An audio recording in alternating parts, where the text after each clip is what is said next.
Magandang araw po sa inyong lahat. So, muli naman po tayo mag-aaral ng salita ng Diyos. At it's a blessing po na karoon po ako ng opportunity na makapag-share po sa inyo ng Word of God. And it's my prayer na maipaliwanag ko po na sa simpleng paraan at maintindihan po ng mga makakapakinig po nito. So, habang pandemic, habang tayo po'y humaharap sa mga problema, ay praise God sapagkat ang salita ng Diyos po ay nagbibigay po sa atin ng lakas, encouragement, at para makapagpatuloy po tayo sa ating kanya-kanyang buhay. So ngayong araw na ito ay pag-uusapan po natin yung patungkol po sa salvation sapagkat itong doktrina ng salvation po ay napakarami pong version, or ibig sabihin, ang ibig ko pong sabihin, marami pong mga katuruan na kung saan iba't iba yung kanilang turo patungkol sa salvation. No, so ngayong araw na ito ay titingnan natin at kukunin po natin yung ating lesson dito po sa Word of God sa Bible po. Kaya meron po ako mga verses na ibibigay, ilista nyo na lang po at mismong kayo po ang magbukas, mag-open ito sa Bible at mismong kayo po ang magbasa later on para nang sa gayon ay makita nyo po kung ang mga tinuturo ko po sinasabi ay nasa Bible o wala. At tandaan nyo po na sa ating pong buhay, ang ating pong final authority ay hindi po yung tao kundi ang salita ng Diyos. Kaya importante na sa ating bahay, sa inyo po, meron kayong sariling Bible. Kasi dito natin kinukuha or binabase. Ito yung ating batayan ng ating pananampalataya at yung ating mga practices, mga values, dito natin kukunin or kinukuha sa Bible. Okay? So, buksan niyo po ang inyong Bible sa Hebrews chapter 9 verse 27. Sabi po dito, Hebrews 9 verse 27, isulat niyo na lang po. Sabi po dito, and as it is appointed unto men once to die, but after this, the judgment. So sabi po dito, talagang appointed na sa atin, unto men, sa mga tao, once to die. So isang beses tayo po ay mamatay. Ibig sabihin po nito, ang ating pong buhay dito sa lupa, ito po ay may hangganan. Pero, sabi dito, but after this, the judgment. Meron pong continuation ang ating buhay after death dito sa lupa. At ang continuation po nito ay yung tinatawag natin na eternity. Okay? Walang hanggan. Sabi dito, but after this, the judgment. So after ng life natin dito sa lupa, tayo po ay huhusgahan. Now sa Bible po, meron pong iba't ibang klaseng judgments, pero meron pong dalawang judgments na kung saan napaka-importante na matutulan po natin malaman.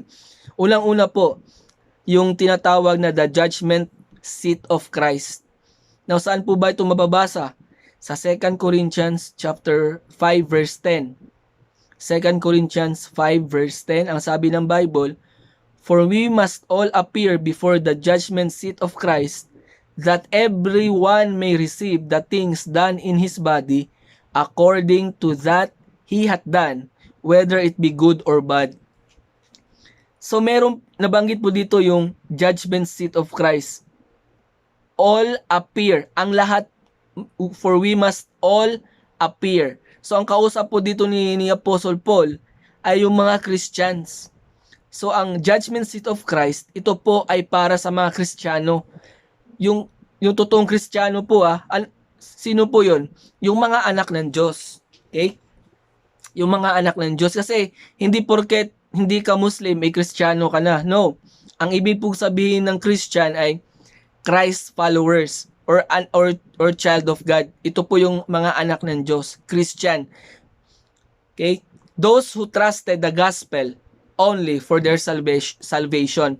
Ito po yung mga tao na yung kanilang pananampalataya patungkol sa salvation ay doon lang nila nilagay sa ebanghelyo, sa sa good news. Anong good news na yun? Ano yung gospel na yun? Mamaya matatalakay po natin yun. So, yun yung unang judgment seat of Christ. Sino po yung haharap doon? Mga anak ng Diyos, Christians, child of God, children of God. Pangalawa po, meron pong tinatawag na the Great White Throne Judgment. Okay? Saan po natin yung mababasa? Sa Revelation 20 verse 11, sabi ng Bible, and I saw. Now, take note, itong revelation po, ito po ay hindi pa nangyayari. Ito po ay mangyayari in the future. Okay? In the future po to. Sabi ng Bible, and I saw a great white throne. Sabi ni John, kasi kay Apostle John, ni-reveal ng Panginoon itong revelation, mangyayari sa future. Sabi niya, and I saw a great white throne, and him that sat on it, from whose face the earth and the heaven fled away, and there was found no place for them. Verse 12, so Revelation 20 verse 12, and I saw the dead, small and great, stand before God, and the books were opened, and another book was opened, which is the book of life, and the dead were judged out of those things which were written in the books according to their works. So ano pong judgment ito? The Great White Throne Judgment. This judgment is for those who rejected Christ. Okay? For those who rejected Christ, for those people na nagkamali or mali ang kanilang paniniwala or kanilang doktrina or kanilang katuruan sa salvation. So ito po yung mga tao na nag-reject doon sa pinipreach ni Apostle Paul na ebanghelyo, the gospel of Christ. So mamaya malalaman po natin yung kung ano. So sila po yung haharap doon sa Great White Throne Judgment. So dalawa po yon, ang isa para sa mga Christians, ang isa para sa mga hindi Kristiyano. Okay po? Or doon sa mga nag-reject kay Christ. So that is why, kaya nga it's very important that you should know, dapat alam mo, importante na alam mo kung ikaw ay saved o hindi. And then pangalawa, alam mo dapat kung paano ka na-save. Kasi, maya-maya, sinasabi mo na save ka, pero paano ka na-save? Ganito. Hindi naman pala yun yung sinasabi ng Bible, tinuturo ng Bible, so maling salvation pala yung pinaniwalaan mo.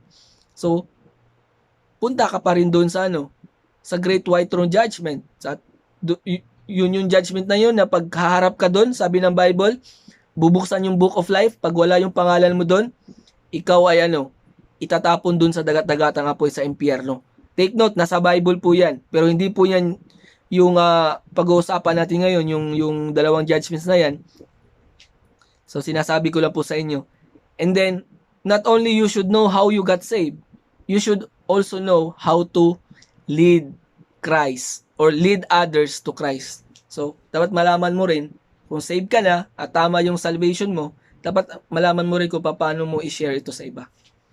Okay? So, how to be saved? No? How to be saved? No? So, sa inyo ngayon na nakikinig, no? Itanong nyo to sa sarili nyo, what if you die? No? Are you sure of going to heaven? No, kung hindi po kayo tiyak, so please, listen very carefully po dito sa tuturo ko po kasi napaka importante po nito na maintindihan nyo po, and it is my prayer na pagkatapos ng lesson na ito, pagkatapos nyo ito mapakinggan, ay kayo po ay ma-save. Okay? So how to be saved?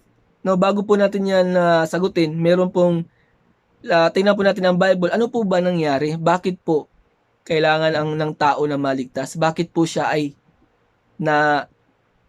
bakit po kailangan niyang ma-save? So meron pong dalawang there are two spiritual families in the world. The family of Adam and the family of God. So lahat po ng tao na ipinanganak, okay? Lahat po ng tao dito sa mundo, sila po nung sila po ipinanganak, sila po automatic na nakabilang sa family of Adam. Belongs to the family of Adam. Now, sino po si Adam? Siya po yung unang tao na ginawa ng Diyos, di ba? At nung ginawa po siya ng Diyos, siya po yung ginawa in the image of God. Okay? Kawangis ng Panginoon. Kaya nga, Actually, sinabi ng Bible sa Luke chapter 3 verse 38 na siya po anak ng Diyos. Sabi ng Bible sa Luke 3 verse 38, which was the son of Enos, which was the son of Seth, which was the son of Adam, which was the son of God. So si Adam, siya po'y tinawag na the son of God, anak ng Diyos. Pero nung siya po'y nagkasala, siya po'y namatay spiritually. Paano po nangyari yun? Paano siya namatay spiritually? Now, sabi po ng Bible sa Genesis chapter 2 verse 17, but of the tree of the knowledge of good and evil, thou shalt not eat of it, for in the day that thou eatest thereof, thou shalt surely die. So sa Bible, sabi po dito sa Genesis 2:17, merong commandment ang Panginoon sa kanila. Alam niyo po yung story. Sabi ng Panginoon, pwede niyong kainin yung mga prutas dito, mga bunga ng punong kahoy, maliban lang sa isang tree. Yung the tree of the knowledge of good and evil. Kasi sa oras, sa araw na kakainin niyo yan, for in that day that thou eatest thereof, thou shalt surely die. Ikaw ay siguradong mamamatay. Klaro po yung commandment bilin ng Panginoon kay Adan. Pero sa Genesis 3 verse 6, anong nangyari? Kinain na tempt or nalinlang ng serpent si Eve. At kinain po ito ni Eve. Yung pinagbabawal ng Panginoon, kinain ni Eva. At nung kinain niya ito, binigyan niya rin yung si Adan. At ano pong nangyari? Nung kinain po nila sa chapter 3 verse 7, nung after po nilang kainin, sabi ng Bible, and the eyes of them both were open, and they knew that they were naked, and they sew fig leaves together and made themselves aprons. So nung kinain po nila yon, hindi po sila natumba, namatay, na parang nalason, pero their eyes were both open. Sila po'y buhay. So buhay pa sila physically. Ibig sabihin po, nung kinain po nila yun, hindi sila namatay physically, and yung soul nila buhay din, sapagkat pagpatay na yung soul natin, wala na rin yung ating katawan. Okay? Pero nung time na yon, after nilang kinain yon, sila po'y buhay. Nakita pa nila yung kanilang sarili tubod-tubad. So ano po yung namatay doon? Namatay doon sila spiritually. Ibig sabihin nun, yung kasi ang tao po kasi, sabi ng Bible, tayo po tripartite. Meron tayong body, soul, and spirit. Okay? Kaya nga yung ginawa ng Panginoon si Adan, tripartite po siya. Meron siyang body, merong soul, merong spirit. In the image of God. Now, tingnan nyo po, ang Panginoon po, there's only one God, but in three persons. God the Father, God the Son, and God the Holy Spirit. Okay? Trinity. Kaya ang tao rin po, siya rin po ay tripartite. No? Soul, body, soul, and spirit. So, nung nagkasala po si Adan, si Eva, namatay yung kanilang spirit. So, ang nanatiling buhay is kanilang soul and body. So, hindi po tayo masyadong magdidig dyan. Okay? So, pinapaliwanag ko lang po sa inyo yung paano na namatay si Adan spiritually. Okay?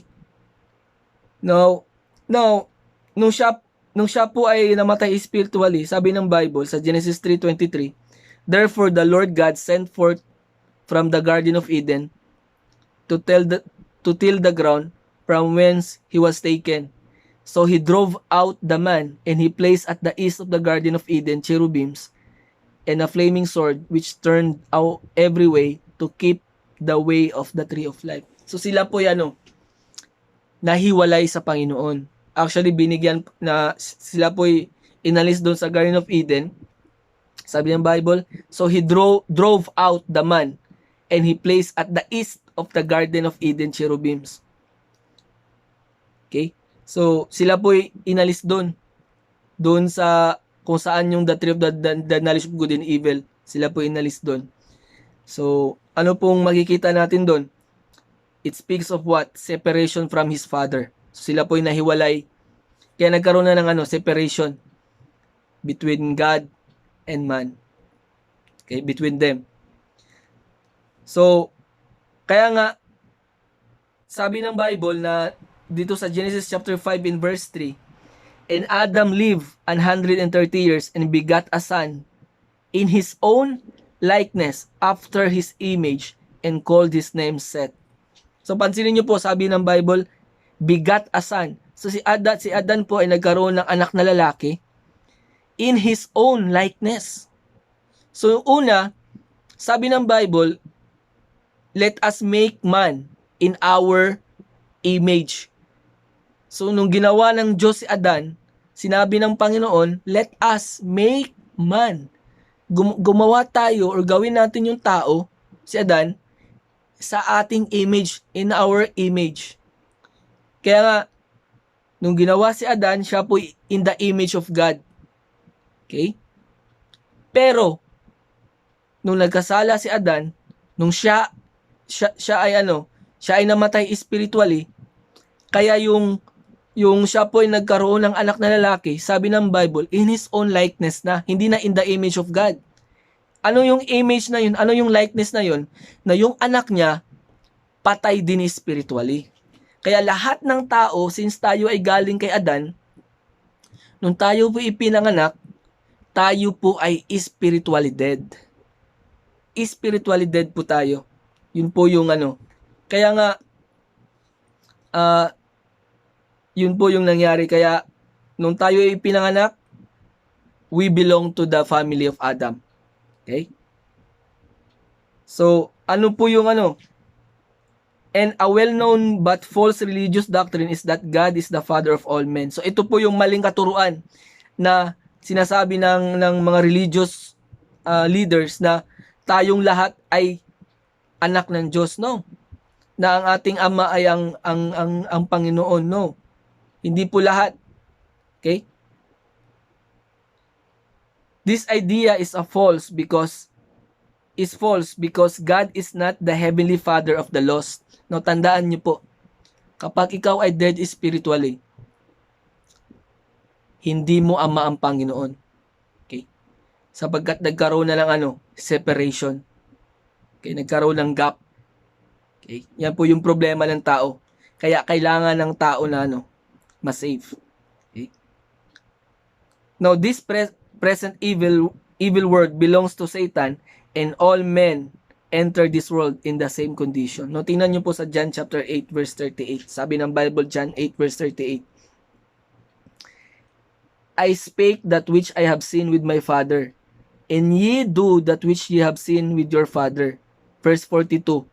Jesus said unto them, if God were your father, you would love me, for I proceeded forth and came from God.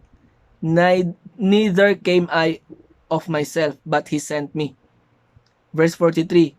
Why do ye not understand my speech, even because ye cannot hear my word? Ye are of your father the devil. Biruin nyo, sinabihan niya yung mga tao, or sinabihan niya yung mga Hudyo na kausap niya dito, you are of your father the devil, and the lust of your father ye will do. He was a murderer from the beginning, and abode not in the truth, because there is no truth in him. When he speaketh a lie, he speaketh of his own, for he is a liar, and the father of it. Now, sabi dito na si Jesus mismo nagsabi po nito. Sabi ni Jesus sa mga Hudyo na kausap na, you are of your father, the devil. So kung hindi nyo po ama ang Panginoon, automatic ang ama nyo po ay ang diablo, ang devil. Kasi dalawa lang po yan, whether you are a child of God or a child of the devil. So, yung anak ng Diyos, ang kanilang ama, ang Diyos Ama. Yung anak ng Yawa, ang kanilang ama is yung devil. Kaya nga sabi ni Jesus, you are of your father, the devil. So, lahat po, okay? Lahat po nang galing kay Adan. Lahat ng tao. Nung pinanganak tayo sa earth na ito, sa mundong ito, tayo po ay automatically naging kabilang sa family of Adam. Hindi po natin ama ang Panginoon. Sapagkat tayo po ay dead spiritually. Di ba po? Likeness na tayo ni Adan. Kawangis na tayo ni Adan. Hindi na tayo kawangis ng Diyos. Kaya, now, tingnan nyo po. Ito po yung condition ng isang tao na belong sa family of Adam. Siya po'y unang-una, siya po'y sinful, siya makasalanan. We inherited a sinful nature from Adam. Okay? We inherited the sinful nature of Adam. Sabi ng Romans 3 verse 10 and 18. Romans chapter 3.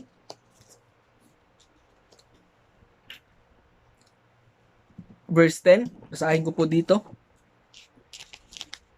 Okay.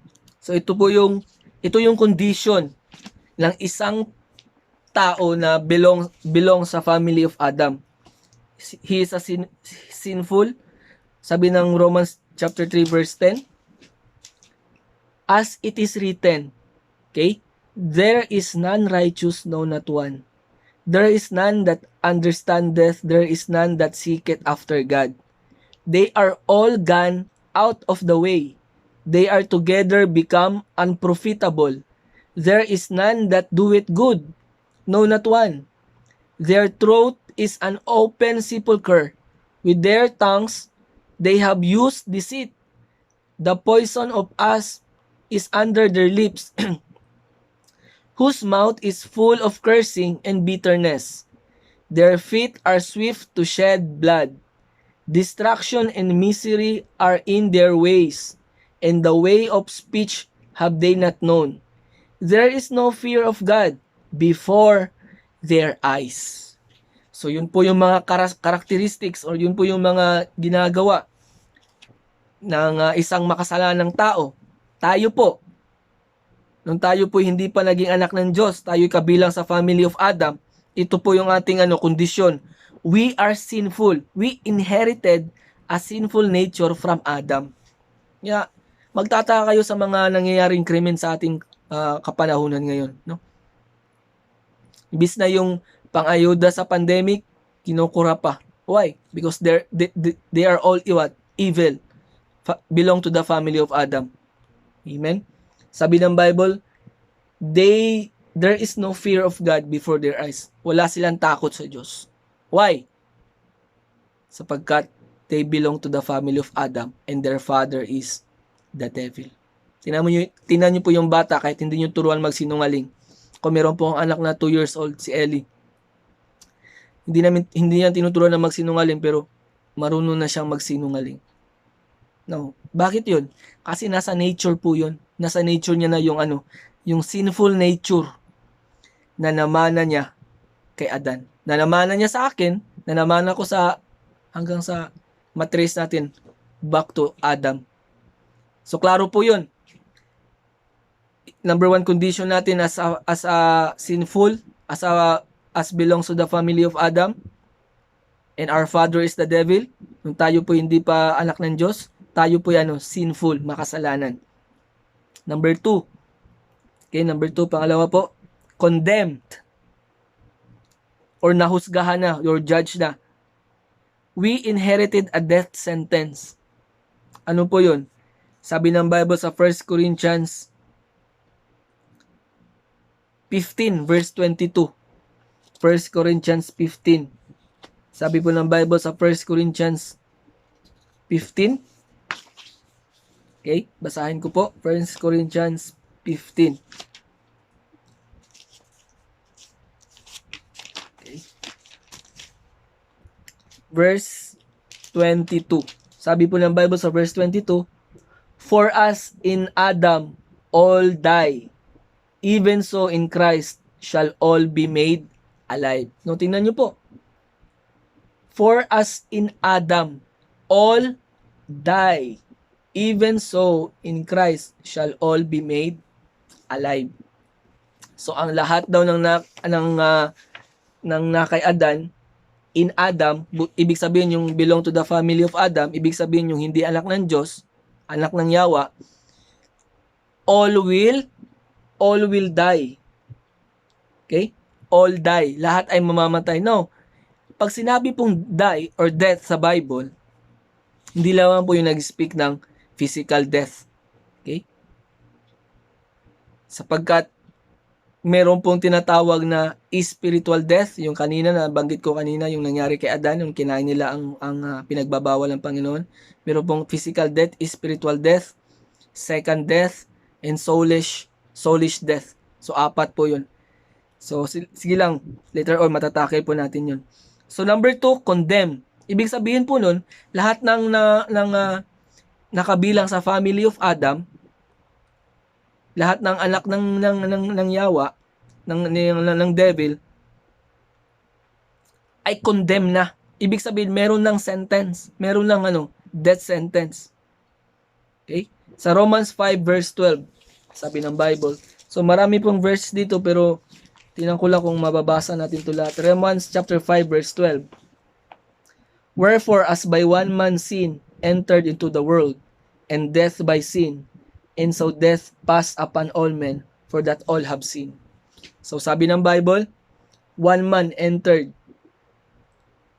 into the world. Sino po yun? Si Adan. And death by sin. Siya po'y namatay because of sin.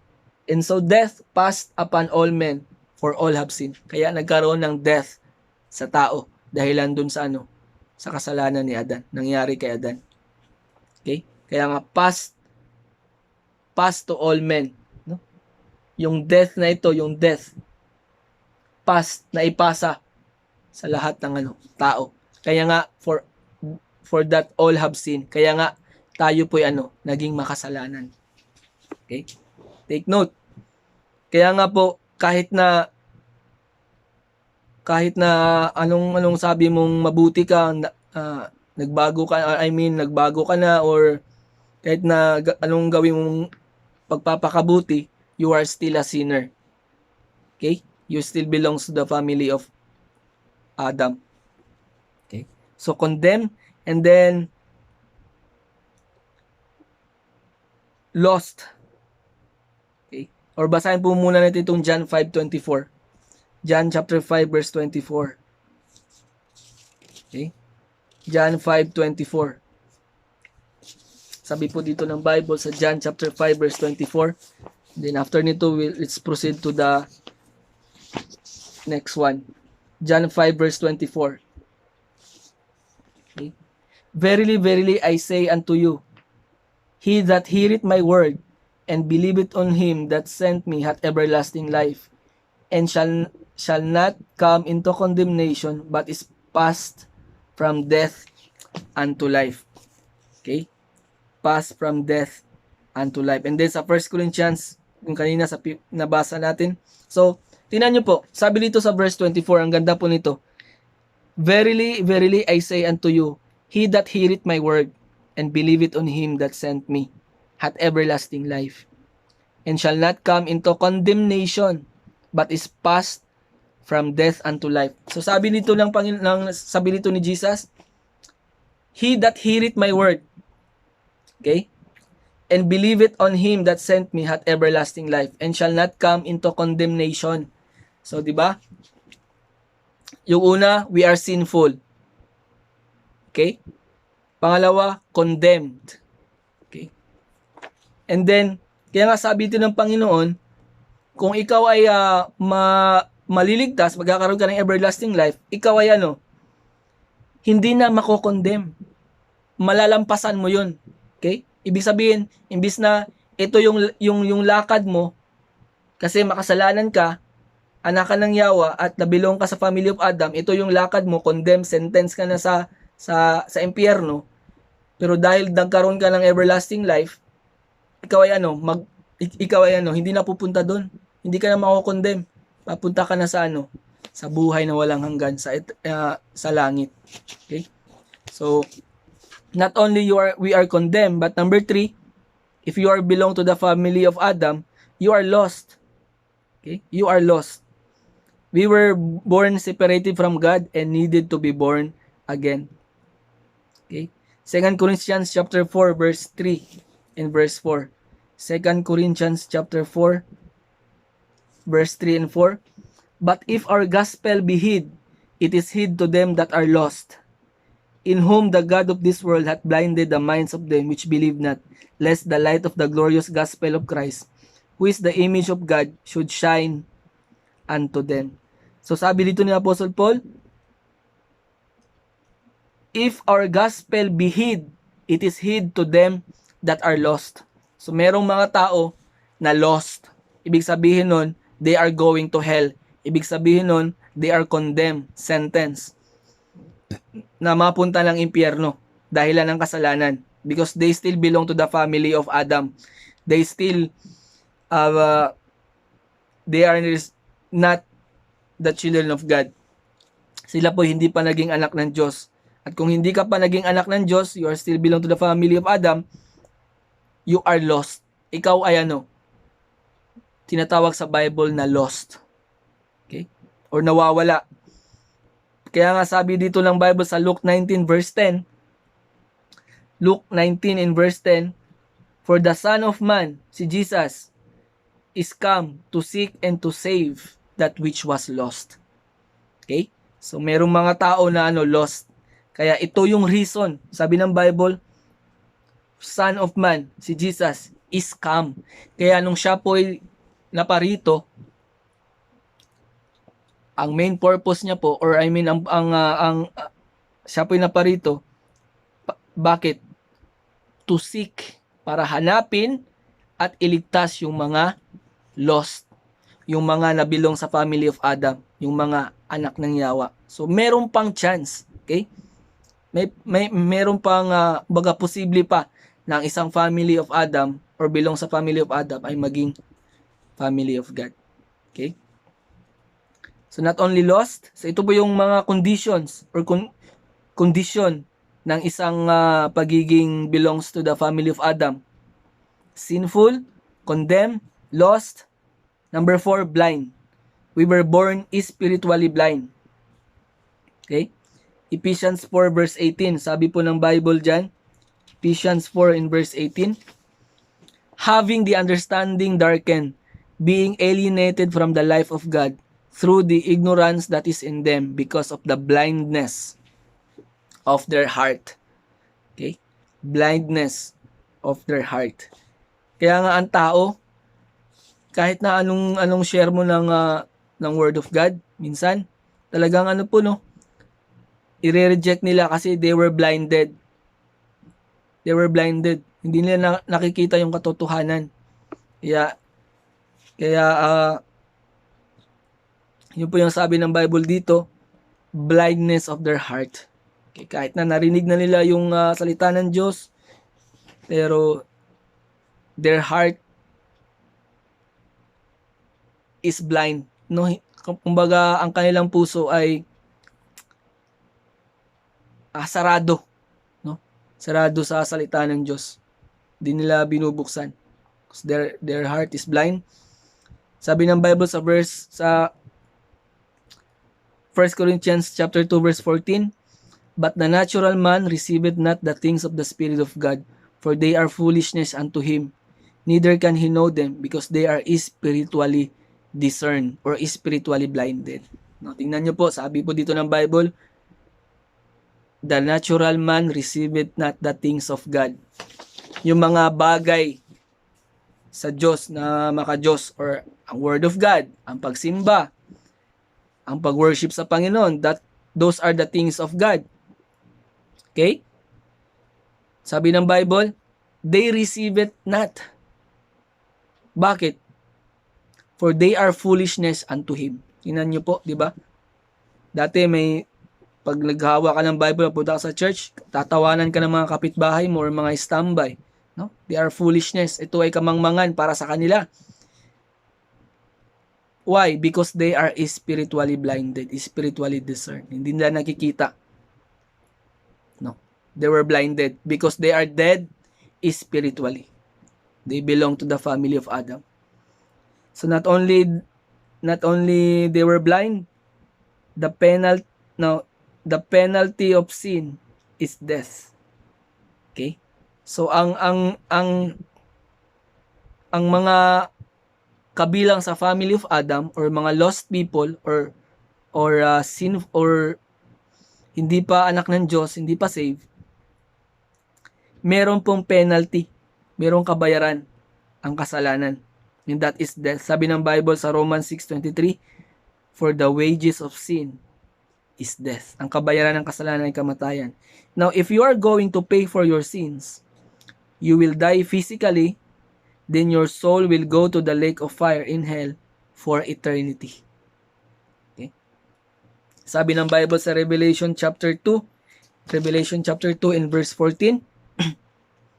Revelation chapter 2 in verse 14. Tignan natin Revelation 20 in verse 14. Okay. Sabi ng verse 14, and death and hell were cast into the lake of fire. This is the second death. So, tingnan nyo po, meron pong ikalawang kamatayan. So, after ng physical death mo dito sa earth, ikaw ay kung hindi ka saved, if you are lost, okay, if you still belong to the family of Adam, and your father is the devil, once you die, your soul will go to hell. Ito po'y pupunta sa impyerno. Why? Sapagkat yun po yung penalty, kabayaran ng kasalanan. Okay? Yan po yung kabayaran ng kasalanan. So pwedeng ikaw magbayad kung gusto mo. Pero yun nga, ang kaluluwa mo ay mapupunta sa impyerno for eternity. Okay, for eternity. Imagine niyo po yun, kung mabubuhay ka dito sa lupa ng 80 years, kung i-compare mo yan sa eternity, walang mga katiting lang yan, or wala pang ang katiting for eternity, compare mo sa eternity. Kaya, imagine mo lang, ako ngayon, 33 years old na ako. So, naisip ko, di ba, parang ang haba na nun. So, imagine mo lang kung eternity, walang katapusan, kung gaano kahirap yung doon sa impyerno. Walang katapusan. Tayo nga ngayon, nagrereklamo na nga tayo, di ba, sa pandemic, sa coronavirus na ilang buwan na, mag-iisang taon na. Imagine niyo, mag-iisang taon pa lang yan, months pa lang. Pero ang tagal na para sa atin, how much more ang eternity, ang walang hanggan. Doon ka sa impyerno. Walang katapusan po yun.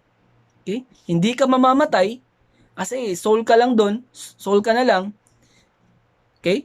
Pero yung init, mararamdaman mo. Imagine mo lang, ako nagluluto ako dati, mapaso lang ako ng ilang segundo lang, ang sakit na. How much more pag nasa impyerno ka. Hindi lang isang oras, hindi lang minuto, hindi lang buwan, taon. Eternity, habang buhay, na magdudusa ang iyong kaluluwa sa impyerno. Kaya nga napakahalaga na habang buhay ka pa ngayon, and praise God, buhay ka pa ngayon, at praise God na napakinggan mo ang mensaheng ito, sapagkat ito ay nagtuturo kung paano ma-save, at napaka-importante na ikaw ay maligtas before ka maunahan ng kamatayan. Pasalamat ka, pasalamat tayo na narinig natin ang salvation, tayo'y na-save, at hindi tayo mapupunta sa impyerno. Pasalamat tayo, nagkaroon pa tayo ng chance. Kaya habang nakikinig ka ngayon, pagbutihin mo ang pakikinig mo kasi napaka-importante po nito. So, yan po yung penalty of sin. Ano yung penalty of sin? Death. Physical death and spiritual death. Doon sa impyerno. Yun yung second death. Okay? Pero sabi ng Bible sa 2 Peter 3:9, okay? So bago po ako pupunta sa verse ito, naintindihan niyo po ang sitwasyon ng isang tao na belong sa family of Adam. Siya po ay sinful. Siya po ay condemned. Meron ng death sentence sa hell. Siya po'y lost. Siya po'y blind. Okay? Bulag sa katotohanan. Siya po'y merong nakapatong na kabayaran ng kasalanan sa kanya. Kaya pag siya ay namatay, diretso na siya ay pupunta sa impyerno. He will go to hell. Because that is the penalty of sin. Okay? Penalty of sin. Kaya wag mo sabihin na mabait ka, marami kang mga good works. No, you will still going to hell. You will still. Kasi bakit ganun? Kasi naka-sentence ka na doon, naka-condemn ka na doon, meron ka lang death sentence doon. Okay? And 2 Peter 3:9, ito po yung maganda. 2 Peter 3:9. The Lord is not slack concerning His promise, as some men count slackness, but is long-suffering to usward, not willing that any should perish, but that all should come to repentance. But that all should come to repentance. Ito yung ipagpuri natin sa Panginoon. Why? Because God is not willing that anyone, no, any, should perish, or God is not willing na merong taong mapunta sa impyerno bagamat may napunta na doon. Pero hindi yun kalooban ng Diyos, no? God, that is not the will of God, no? Hindi willing ang Panginoon. Klaro ang sinabi ng Bible sa 2 Peter 3:9. Sana yung binasa natin kanina. Not willing that any should perish. Not willing na ang karamihan ay or ang sino man ay mapahamak. Na basahin ko po ito sa Bisaya. 2 Peter 3:9. Basahin ko po ito sa Bisaya para mas maging klaro po sa atin. 2 Peter 3:9, nasabi ng Bible,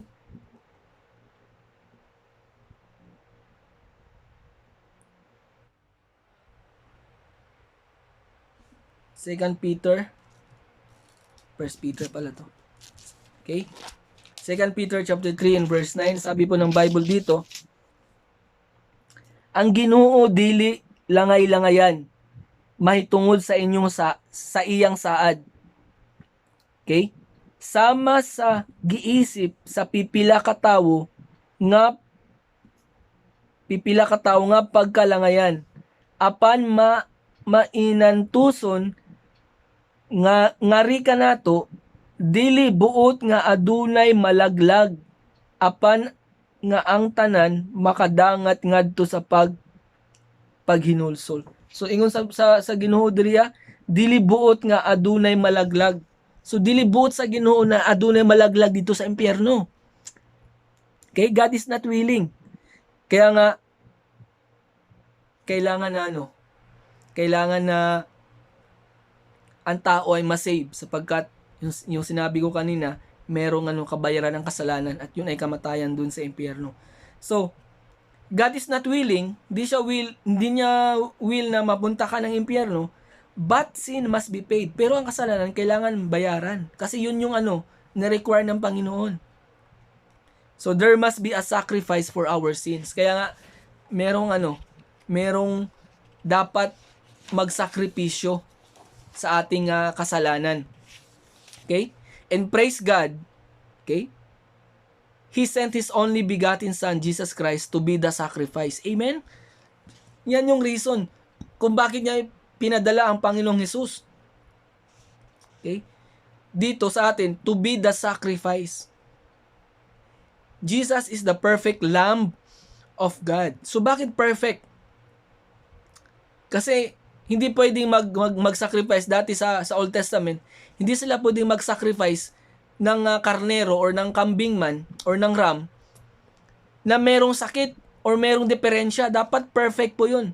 Kaya before po nila yun kinakatay, ay parang kina-quarantine po nila muna yun ng guro ilang araw, isang araw, 2 araw. I-check nila yun, baka may sakit or baka may problema. Baka hindi perfect yun. Baka yun. So kasi ang requirement ng Panginoon is perfection. Kaya nga si Jesus Christ nung nandito siya sa lupa, siya po yung perfect. Siya po yung perfect, wala siyang kasalanan. Okay? He lived a perfect life. So he is the perfect Lamb of God. Sabi ng Bible sa John 1:29, John chapter 1 verse 29, Jesus' blood was the remission or cancellation of debt, charge, or penalty. Now, basahin po natin ito. Sabi ng Bible sa John 1:29. Okay, basahin ko po yun. John chapter 1 in verse 29.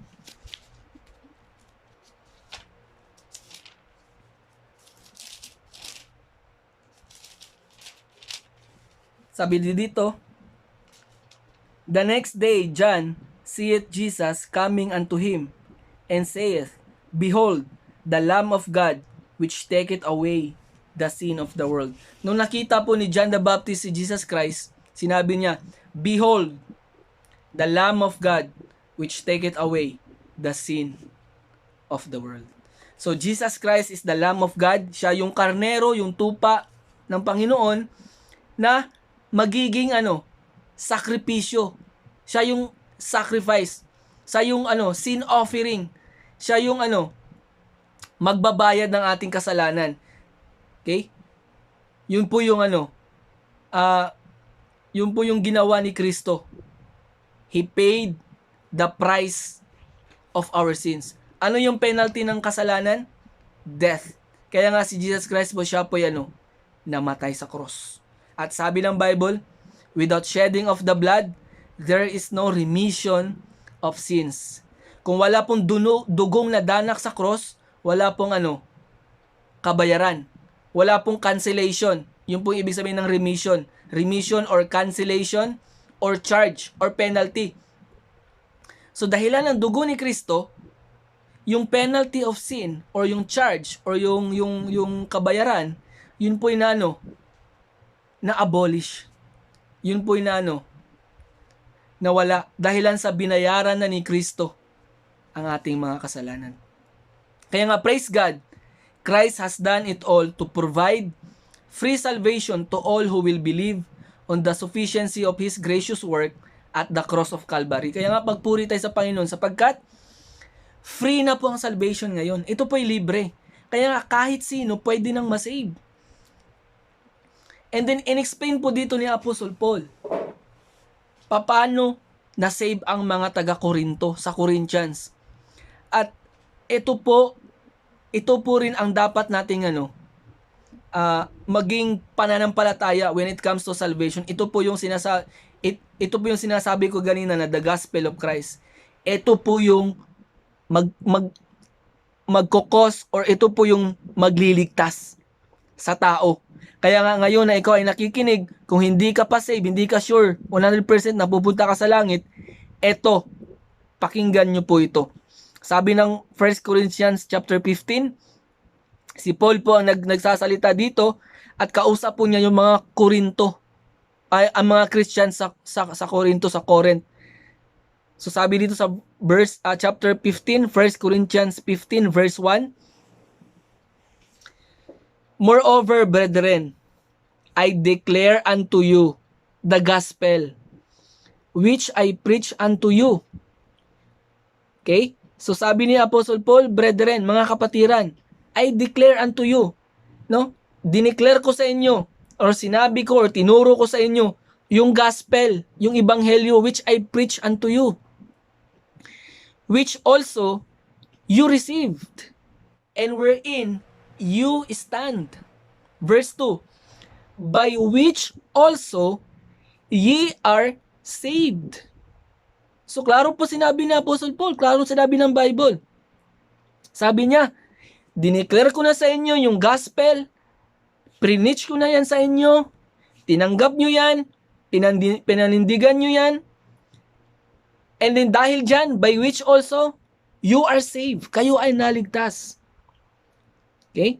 If you keep in memory what I preach unto you, unless ye have believed in vain. Sabi ni Apostle Paul, kung natatandaan nyo, kung ano yung i-preach ko sa inyo, unless, maliban na lang, kung kayo ay kung yung paniniwala nyo ay vain, or walang kabuluhan, or walang in vain. Verse 3, for I delivered unto you. Ito yung sinabi ni Apostle Paul. For I delivered. Ibig sabihin, inihayag ko sa inyo. I-preach ko sa inyo. Dineclare ko sa inyo. Ano yun? First of all, that which I also received. Okay? So, kaya pala, ito yung tinuro ni Apostle Paul kasi ito yung natanggap niya rin. Also I received. Ano yung na-receive niya? How that Christ died for your sins, died for our sins. According to the scriptures or according to the Bible, and that He was buried. Si Jesus Christ inilibing, and that He rose again the third day according to the scriptures. Now, ang gospel po, Ito po yung makikita natin. Ano yung matutunan natin dito? This is the gospel of salvation. Okay? Ano po yun? Ito yun. This is what you need to believe for you to be saved. This is where your faith must base upon to be the saved, to be saved. So ito dapat yung object ng ating faith, ng inyong faith para ma-save kayo. There are 3 things this gospel is telling us. Pero ang nakita ko po dito ay 4, no? Unang-una, his death. Okay? His death. Yung kanyang kamatayan. Sa Romans 5:9-11. Sabi ng Bible sa Romans chapter 5 verse 9 to 11. Okay? Romans 5 verse 9 to 11. So buksan ko na lang po. Romans chapter 5.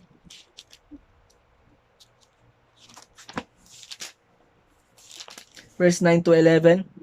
Much more then, being now justified by His blood. Okay? We shall be saved from wrath through Him. So we are justified by His blood, the blood of Jesus Christ, and we shall be saved. Tayo maliligtas from wrath through Him. So tayo maliligtas sa pamamagitan ni Kristo. For if when we were enemies, we were reconciled to God by the death of His Son, which more being reconciled, we shall be saved by His life. And not only so, but we also joy in God through our Lord Jesus Christ, by whom we have now received the atonement. So sabi dito ng Bible, kaya tayo na-reconcile sa Panginoon because of the death of Jesus Christ. Kaya nagkaroon ng reconciliation, yung galit na Diyos at yung makasalanang tao, nag-reconcile na dahilan ng kamatayan ni Kristo, the death of Christ. Kaya nga 'di ba, nung nagkasala si Adan at si Eva, sila po nahiwalay sa Diyos. So ngayon, nung namatay po si Jesus Christ, nagkaroon na ng reconciliation. Okay? Because of the death of Christ. Okay? Nagkaroon, and then we have now received the atonement. Ibig sabihin ng atonement, tayo po'y tinubos, nagkaroon ng katubusan. Okay? Dahilan ng death ni Christ. Okay? And then sa Hebrews chapter 2 verse 9. So anong oras na? Okay, meron pa akong time. Hebrews chapter 2 verse 9. Hebrews 2. Hebrews chapter 2 and verse 9.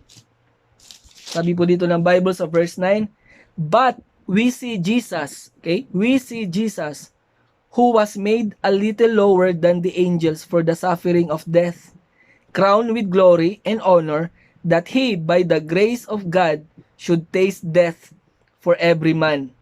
Okay? By the grace of God, should taste death for every man. So si Kristo po ay namatay, taste death, for every man, para sa ating lahat, para sa lahat ng tao.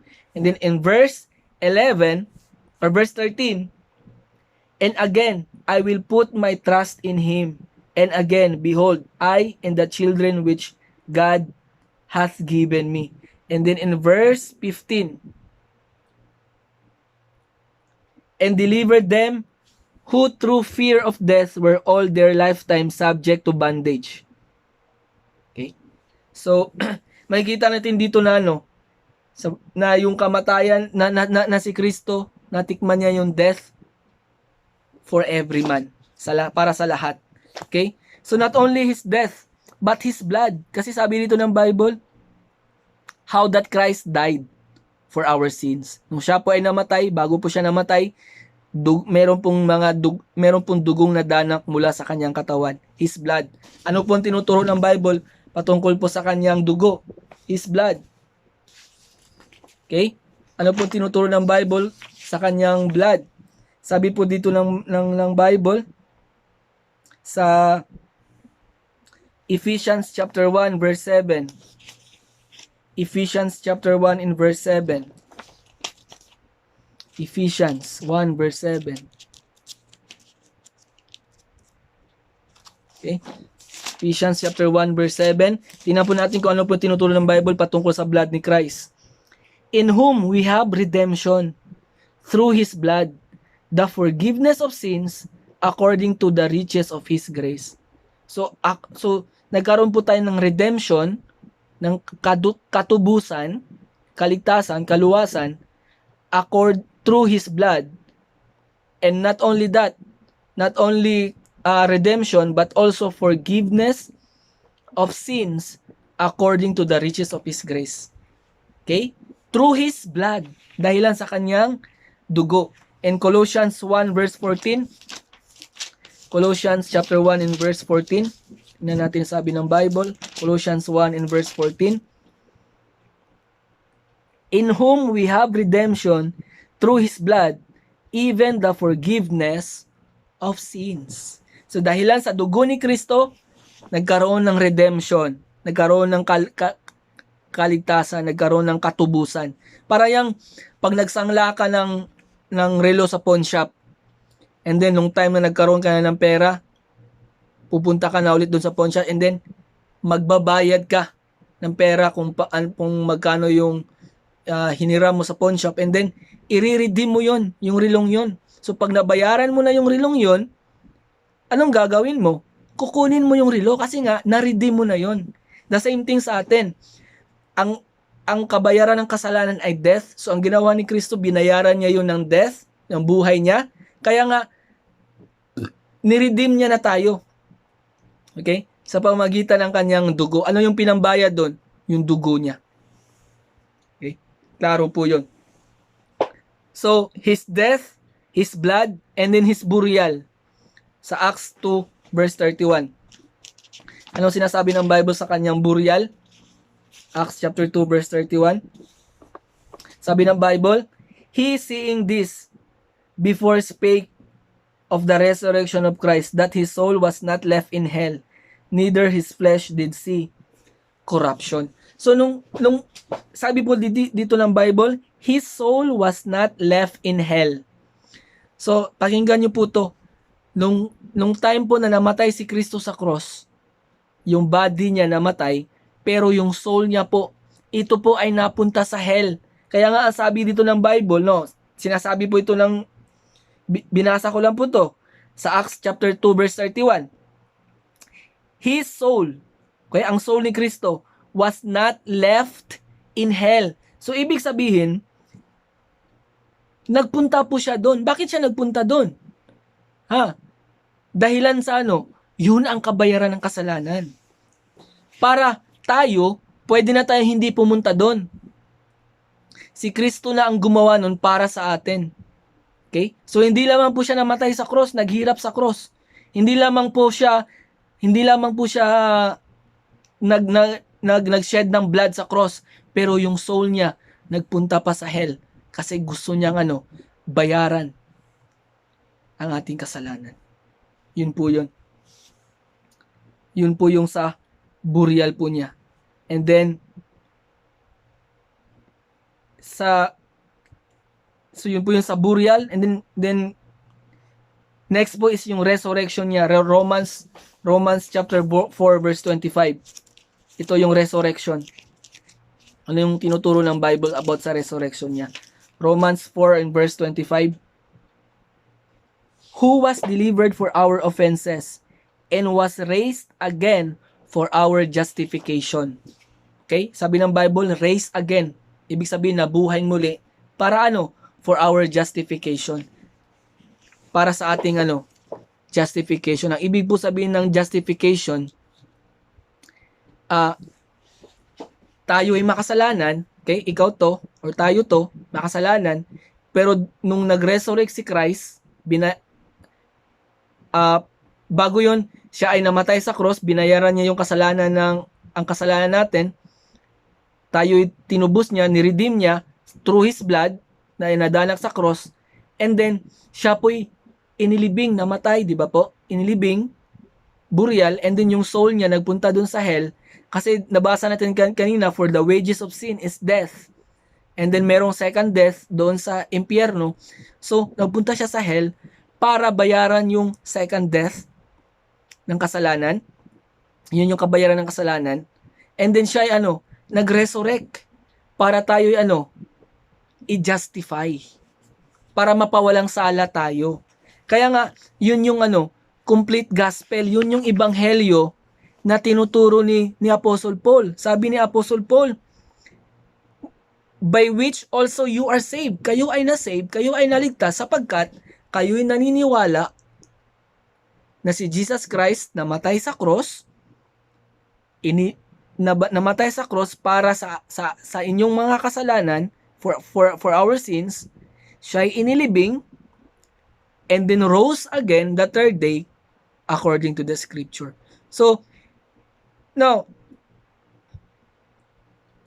in our time right now, sa panahon natin ngayon, a person can only be saved if he or she will trust the finished work of Christ for his salvation. So before you are thinking that yan po yung paraan para ang tao ay masave.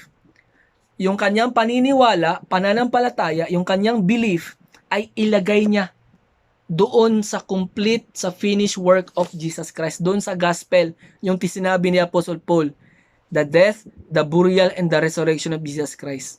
No? Kung yun ang paniniwalaan mo, kung mautuin mong saligan para sa imong kaluwasan, sabi ng Bible, you will be saved. Ikaw ay maliligtas. Dati, ang ating paniniwala, maliligtas ka kung ikaw ay gagawa ng maraming mabuting bagay, good works. You will be saved if you will obey the water baptism, if you will obey the sacraments, if you will obey the law, if you will confess your sins, if you will kung magpapa-member ka sa isang church, or masisave ka kung faithful ka sa iyong giving, masisave ka kung always ka nag-pray, as in sinusunod mo yung prayer, yung ng paulit-ulit na prayer na yon, yung sa ginagawa sa church nyo. And then eto pa, dati paniniwala natin na if you will pray, or yung tinatawag na sinner's prayer, 'di ba? May nagtuturo sa atin na para ma-save ka, sige, itong gawin mo. Sundan mo ako sa panalangin, kung anong sabihin ko, yun din yung sabihin mo.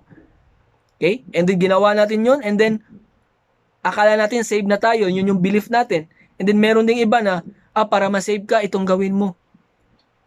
Buksan mo ang iyong puso, papasukin mo si Kristo dyan, at gawin mo siyang Diyos ng iyong buhay, at ikaw ay ma-save.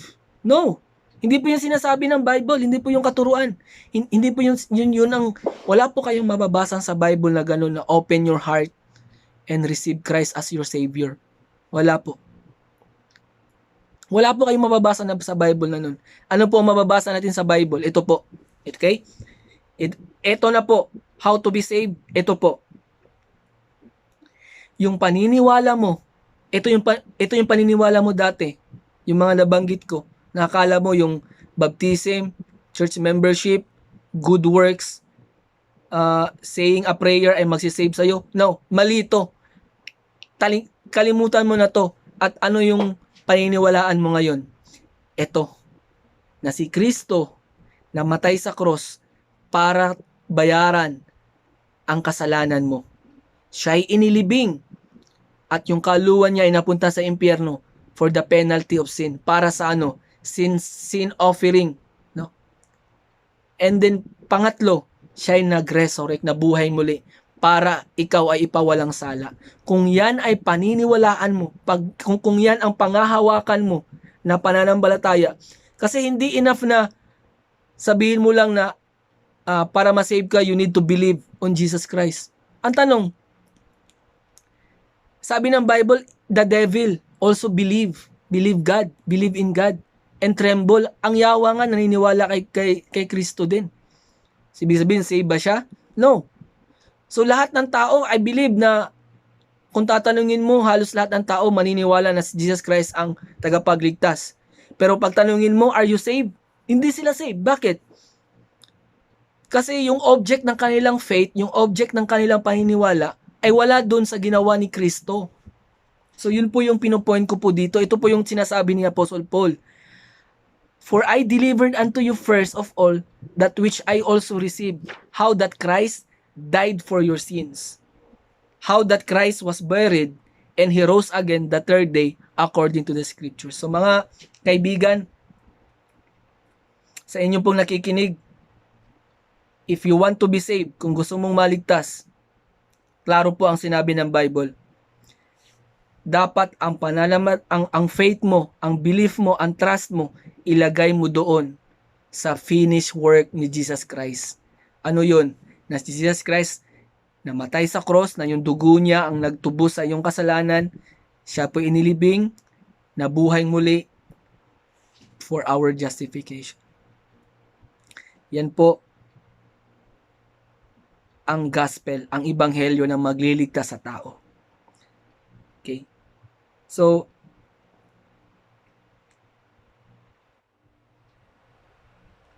ito po yung tinuturo ng Bible. So, how about you? Are you saved? If not, no, hindi mo pa tiyak ang salvation, why not believe the gospel that Apostle Paul preached and put your faith on it? So marami pong salamat sa inyong pagkikinig, and I hope na naging klaro po ito sa inyo. And kung meron po kayong questions, kung friend po tayo sa Messenger, ay i-PM nyo po ako, i-message nyo po ako, and it is my pleasure po na tingnan natin kung ano yung tanong nyo, at tingnan natin sa Bible kung ano yung sinasabi, yung sagot sa tanong mo. So God bless po. Have a nice day.